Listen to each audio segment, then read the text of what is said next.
अस्सलाम वालेकुम। अच्छा, ये आपके पास सिर्फ फ़ाइल अपने मटेरियल की जो कोई भी होगी SRTI3 की, मैंने ये अभी मटेरियल प्रोजेक्ट से यहाँ से डाउनलोड की है, यहाँ से। तो आप जो भी मटेरियल यूज़ कर रहे हैं तो उसकी आपके पास सिर्फ फ़ाइल है। इसको मैं नेम दे रहा हूँ अपनी आसानी के लिए A01, इसको रीनेम करके ना A01। आपने ये याद रखना है कि जिस डायरेक्टरी के अंदर आप कैलकुलेशंस कर रहे हैं उस डायरेक्टरी का नाम और आपकी सिप फाइल या स्ट्रक्चर का नाम सेम होना चाहिए। लाइक मैंने डायरेक्टरी का नाम रखा है A01, तो इसका नाम भी A01 होना चाहिए। अगर ये नाम डिफरेंट होंगे तो आपकी कैलकुलेशंस आगे नहीं चलेंगी, ये रीड ही नहीं कर पाएगा विंडो के उसको। सही है। तो मैं पहले इसकी स्ट्रक्ट फ़ाइल बनाता हूँ, क्योंकि विंटू के जो है वो सिर्फ फाइल को रीड नहीं करता, वो इसकी सारी कैलकुलेशन इसकी इनपुट फाइल डॉट स्ट्रक्ट होती है। तो हम क्या करते हैं, पहले सिर्फ को करते हैं स्ट्रक्ट फाइल के अंदर।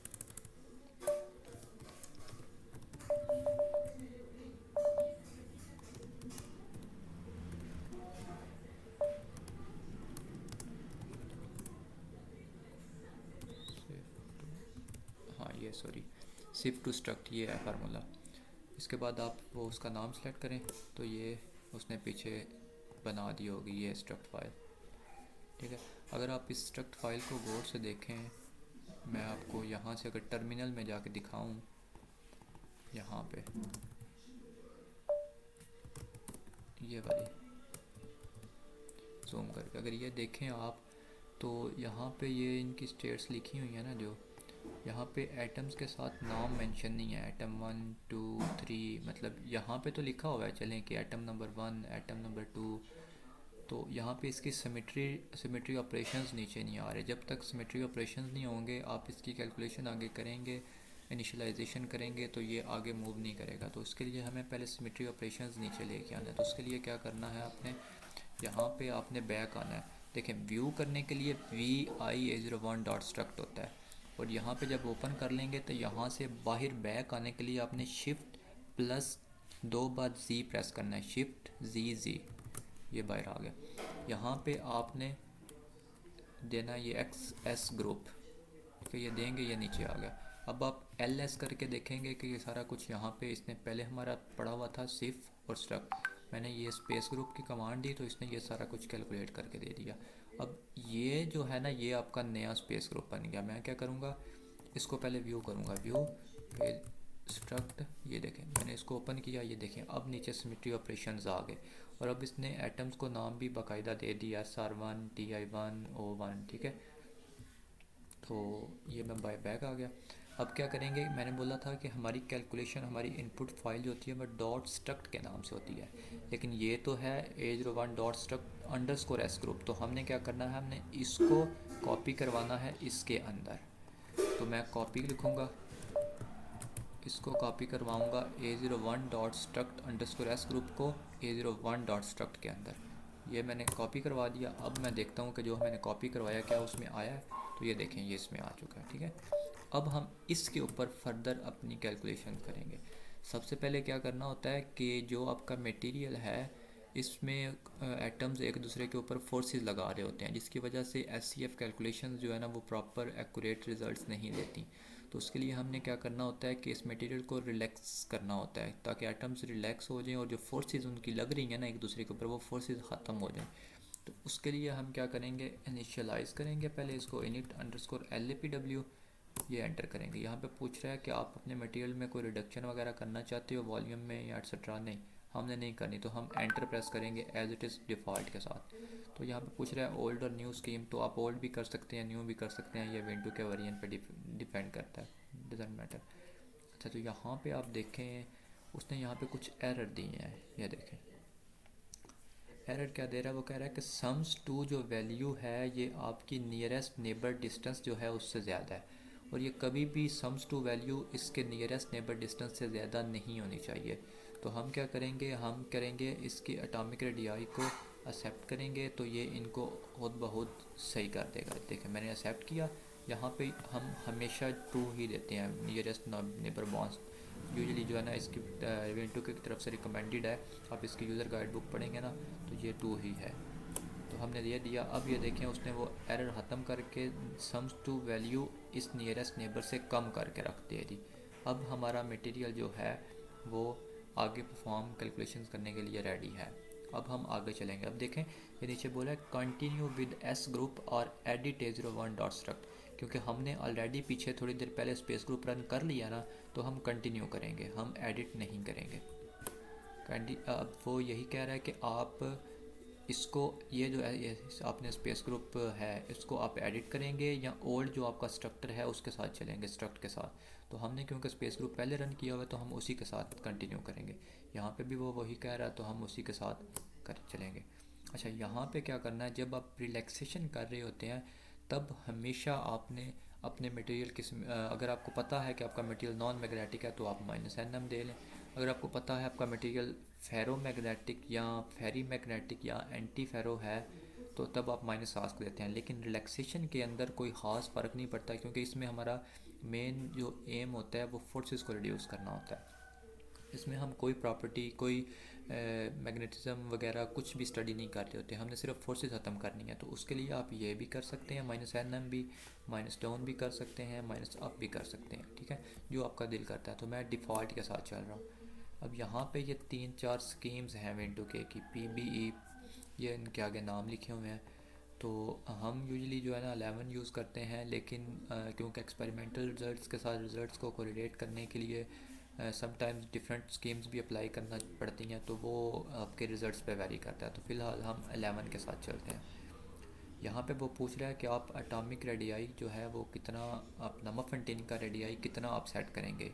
-6 जो है हमने डिफ़ॉल्ट देना होता है। अगर इसमें से चार्ज लीक आउट हो जाए तब हम -7 करते हैं, -8 तब हम थोड़ा सा इसको और कम कर देते हैं, ज़्यादा कर देते हैं, ठीक है। ये हमने दे दिया। उसके बाद वो कह रहा है कि आप इसकी कंटिन्यू विद एक्स के जन और एडिट A01 डाटा, हम इसको एक्स के जन मतलब आगे हमने के पॉइंट्स देने हैं, सिमेट्री पॉइंट्स देने हैं, तो हम इसी के साथ कंटिन्यू करेंगे। वो आगे हमसे पूछेगा कि आप क्या के पॉइंट्स देना चाहते हो, हमने कंटिन्यू किए। अब वो हमसे पूछ रहा है कि एक्स के जन आप कितने नंबर ऑफ़ के पॉइंट्स देना चाहते हो अपने पूरे सेल में, मतलब प्रिमिटिव सेल के अंदर कितने जो हैं आप इसके मैक्सिमम आप पाथ देना चाहते हो के पॉइंट्स के प्रिमिटिव सेल के अंदर, ठीक है। आपने शायद सॉलिड स्टेट फिजिक्स में पढ़ा होगा।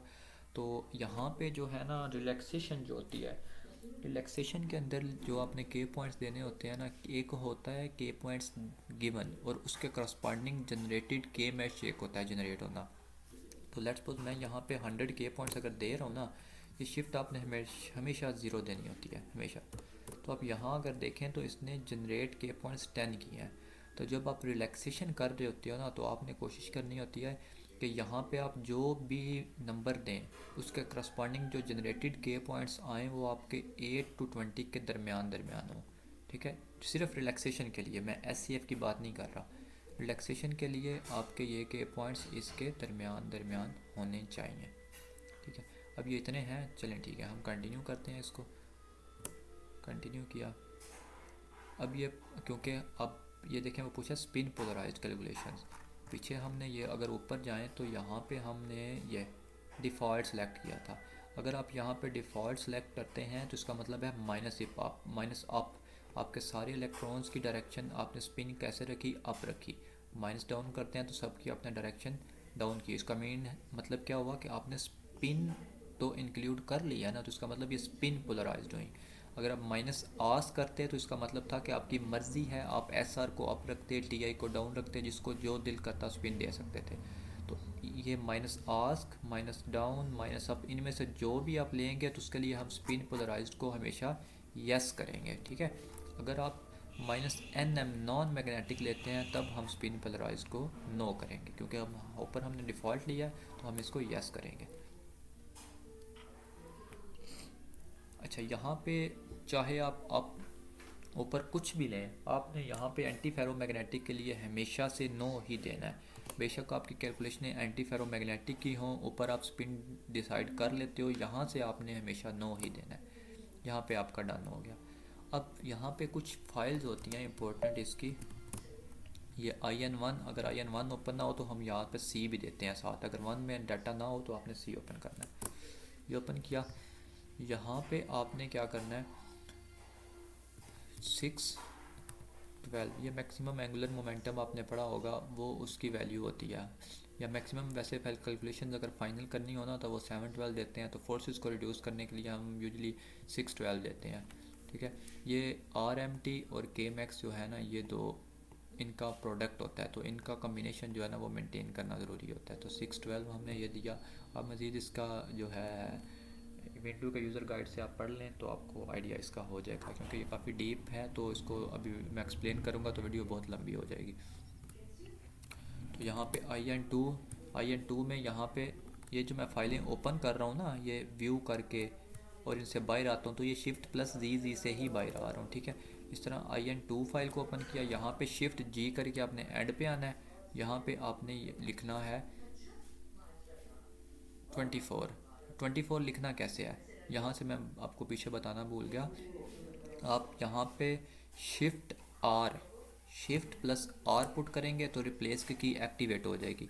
फिर लिखने के लिए आपने डायरेक्ट यहाँ पे 24 लिख देना। जब आप लिख लेंगे, कंप्लीट लिख लेंगे, तब आपने ESC एस्केप की इसकी जो है ना वो प्रेस करनी है, तो ये सेव हो जाएगा। सेव हो गया, उसके बाद Shift+Z करके आपने बाहर आ जाना है। अगर आप ऊपर IN1 फाइल को देखें, यहाँ पे भी मैंने लिखा था 5 था तो मैंने 6 किया। यहाँ पे भी आप Shift+R करके भी लिख सकते हैं, अकेला R करके, R प्रेस करेंगे तब भी रिप्लेस की एक्टिवेट हो जाएगी। ठीक है, वो जब लिखने के बाद ESC करेंगे तो वो सेव हो जाएगा और Shift+Z जिससे बाहर आ जाएंगे। ठीक है, ये दोनों चेंजिंग करने के बाद हमने वापस init_LAPW करना है, ताकि जो चेंजिंग हमने की हैं वो आपकी पीछे वाली कैलकुलेशंस के साथ ऐड हो जाएँ। ये कंटिन्यू किया, यहाँ से फिर वो स्पिन पोलराइज का पूछ रहा है तो हम यहाँ पे फिर से नो करेंगे। ठीक है, अब यहाँ पे हमें सारी इनिशियलाइजेशन हमारी कंप्लीट हो चुकी है। अब हमने यहाँ पे इसका फाइनल जो है ना कैलकुलेशन को रन करने के लिए हमें इसको एक कमांड देनी है कि जो ये कैलकुलेशन परफॉर्म करे, रन कर दे। ठीक है, उसके लिए हम एक फ़ाइल जनरेट करते हैं vysh। ठीक है, vysh यहाँ पे आपने लिखनी है। यहाँ पे कमांड थोड़ी सी है तो मैं इसको कॉपी कर लेता हूँ, यहाँ पे पड़ी हुई थी, एक मिनट। ये मैंने कमांड कॉपी की, आपने यहाँ पे पेस्ट कर लेनी है, मतलब आपने खुद से लिखनी है। खुद से लिखनी कैसे है मैं आपको बता देता हूँ। अगर आप ये कमांड देखें, मैं इसको नीचे करता हूँ, ये कमांड लिखी है ऑलवेज ऑन डिस्प्ले। यहाँ पे लिखना कैसे आपने इंसर्ट के लिए आई प्रेस करना है। एक बार आई प्रेस कर लिया, ये इंसर्ट की यहाँ पे एक्टिवेट हो गई। अब आपने यहाँ पे ये एज इट इज़ लिखना है, min-j inverted commas run_LAPW -FC 5.0 -I 500 -NI, बस -NI। ये P नहीं लिख रहा मैं, क्योंकि ये P होता है पैरेलल के लिए, तो हम पैरेलल कैलकुलेशन अभी नहीं कर रहे। ठीक है, ये लिख लिया। अब मैं बताता हूँ इसका मतलब क्या है। min-j ये है रिलैक्सेशन के लिए, YSH के लिए समथिंग डिफरेंट होगा। इनको हमेशा आपने as it is inverted commas कुछ भी चेंज नहीं करना। हाँ, इनको आप चेंज कर सकते हो, ये आपकी मर्ज़ी है। run_LAPW ये इसके लीनियराइज्ड ऑगमेंटेड प्लेन वेव, इसके ना विंडो का आपका अपना पैकेज है, आपने DFT पढ़ी है तो आपको पता होगा, क्योंकि हम कैलकुलेशनें कर रहे हैं स्पिन पोलराइज्ड, तो यहाँ पे रन के साथ भी हमने SP लिखना है। ठीक है, अगर आपकी कैलकुलेशन नॉन स्पिन पोलराइज्ड है तो यहाँ पे सिर्फ और सिर्फ आप रन लिखोगे। एक चीज़, -FC का मतलब है कि सिर्फ फोर्सेस को कन्वर्ज करके ये कम करेगा और किसी चीज़ को, चार्ज को या एनर्जी को, किसी को नहीं छेड़ेगा। 5.0 ये उसका क्राइटेरिया है। -I नंबर ऑफ़ आइट्रेशंस हैं, कितनी नंबर ऑफ़ आइट्रेशंस हैं, 500 हैं। ये उसको अगर रन करने के लिए कमांड्स हैं। इसको रन करके एडिट करके आपने लिख लिया, उसके बाद ESC से सेव किया, Shift+Z करके हम इससे बाहर आ जाएंगे। यहाँ पे अब इसको चलाना कैसे है, ये जो YSH हमने किया, change chmod u = rwx YSH। ठीक है, चेंज मोड u = rwx का मतलब क्या है कि इसको रीड करो, राइट करो, एग्जीक्यूट करो, किसको, YSH को। ठीक है, ये कर लिया हमने। ठीक है, chmod u = सॉरी वो क्या कह रहा है, chmod इनवैलिड,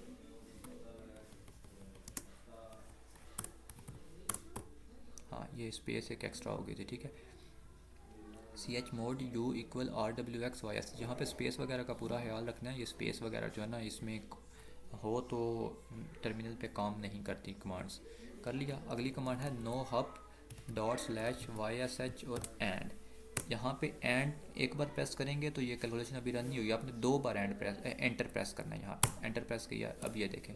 अब इसको चेक कैसे करना है कि कैलकुलेशन चल रही है कि नहीं। कैट करें स्पेस लॉग, ये गौर से देख लें, ठीक है। ये एंटर किया, अब ये देखें यहाँ से ये एग्ज़िट हुई है, क्यों ये मैं बताता हूँ।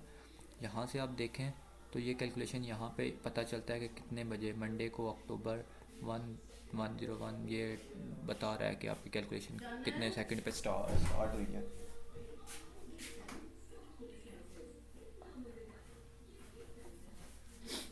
उसके बाद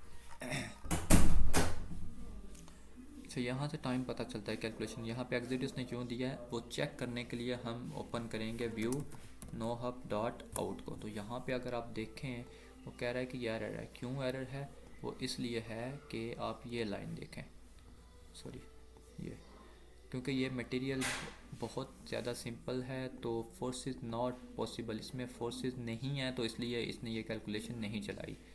क्योंकि मेरे पास अभी कोई मटेरियल ऐसा नहीं पड़ा हुआ था जिसके ऊपर मैं आपको ये करके दिखाता। आप किसी भी मटेरियल के ऊपर करेंगे जिसमें फोर्सेस होंगी तो ये कैलकुलेशन यहाँ से आगे चलेगी।